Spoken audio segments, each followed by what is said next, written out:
আজকে আপনাদের রেস্টুরেন্ট স্টাইলে কিভাবে পালং পনির বানানো হবে সেই রেসিপিটা শেয়ার করব। তার জন্য আপনারা দেখতে থাকুন। নম্রতা অ্যান্ড পারমিতা ক্রিয়েশনে আপনাদের স্বাগত জানাই। দেখতে থাকুন কিভাবে পালং পনির আমি তৈরি করছি।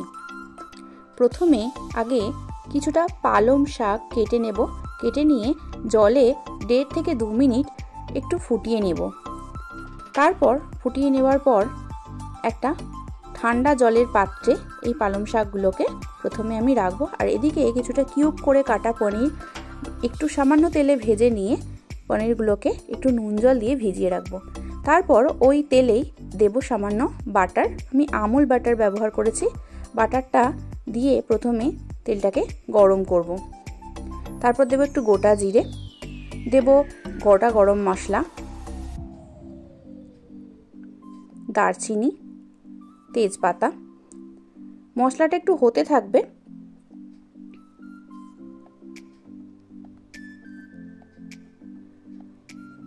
তারপরে আমি দিয়ে দেব বেটে রাখা পেঁয়াজ, টমেটো এবং ক্যাপসিকাম।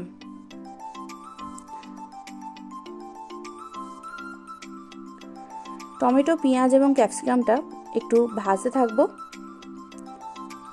1.5 থেকে 2 মিনিট ভাজার পর দিয়ে দেব পেঁয়াজ, আদা, রসুন বাটা, লঙ্কা বাটা দিয়ে আবারও আমি এটাকে একটু কুক করতে থাকবো। দেখতেই পাচ্ছেন। এরপর দিয়ে দেবো সামান্য নুন।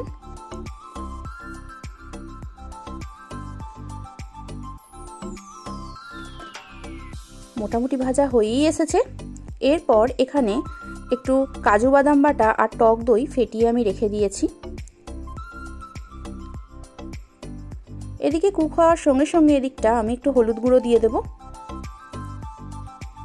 দিয়ে একটু নাড়তে থাকবো। তারপর আবার আমি টক দইটা, ফেটানো টক দই আর কাজু বাদাম বাটাটা আমি দিয়ে দেব কড়ার মধ্যে।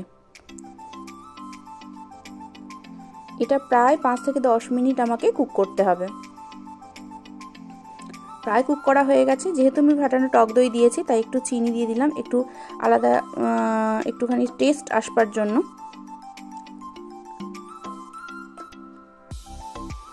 এটা কুক হয়ে যাওয়ার পর আমি পেস্ট করা পালং শাকগুলো দিয়ে দেব।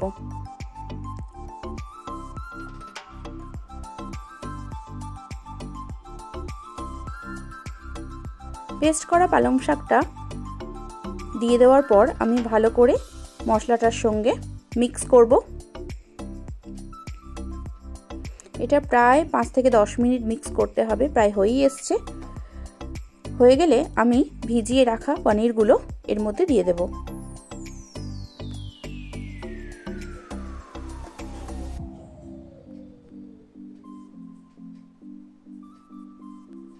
ভিজিয়ে রাখা পনিরগুলো এর মধ্যে দিয়ে আমি এটাকে মেশাবো।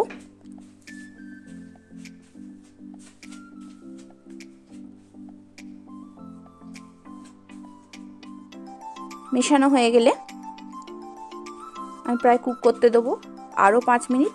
আর পনির ভেজানো যে জলটা সেটাও একটু দিয়ে দেব।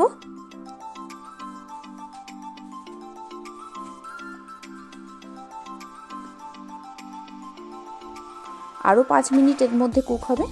দেখতেই পাচ্ছেন আমাদের প্রায় অনেকটা কুক হয়ে এসছে পালং পনিরটা। আমাদের পালং পনির প্রায় রেডি। পালং পনিরটা আপনি রুটি, লুচি বা পরোটার সঙ্গে খেতে ভালো লাগবে শীতের রাত্রে। যদি আমার এই রেসিপিটা ভালো লাগে অবশ্যই আমার চ্যানেলটিকে সাবস্ক্রাইব করবেন আর শেয়ার করবেন। আমার